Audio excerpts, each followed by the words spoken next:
it's our promise to you that if you will allow them to set off their own rockets of desires, and if you will back them up on what they are asking to do, what their inclinations are asking for, they'll have a glorious and productive life. Jerry and Esther have a dear friend who started a Sudbury school in Massachusetts, and the premise of the school was no one learns anything unless they're asking to learn it. Because he's a mathematics teacher and a scientist.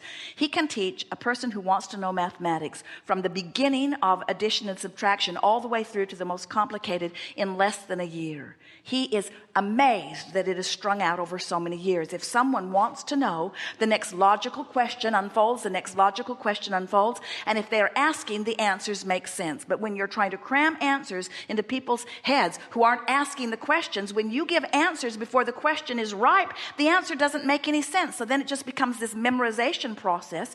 His philosophy was, when the children ask to read, that's when you provide them with the opportunity to read. And until they ask, no one in the school is allowed, even the teachers. You don't walk up and say, Johnny, you're 7 years old. It's time for you to learn to read. You don't even say, Johnny, I read a really good book the other day. You don't even try to dangle the carrot. In other words, you leave the children to be inspired to their own desire. And so his first child wanted to learn to read easily, and learn to read early. And so he was very happy. Oh, the system is really working. His second child didn't care about reading, interested in a lot of other things. 7 years old, still not reading. 8 years old, still not reading. 9 years old, still not interested in reading.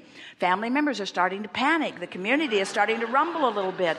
But soon enough, this child wanted to learn to read, and within 6 months was up to speed with everyone, because when you want to know, the universe will deliver the means for you to know. You don't have to force knowledge on anyone. And when you answer questions that are not being asked, it's always a rough go.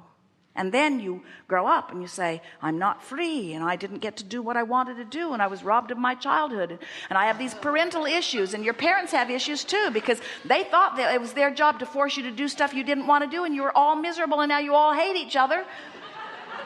Mostly you do, you see. We don't hear any real sincere adoration of children and parents. In other words, not very much, because you're like little prisoners, and it's unnatural to you.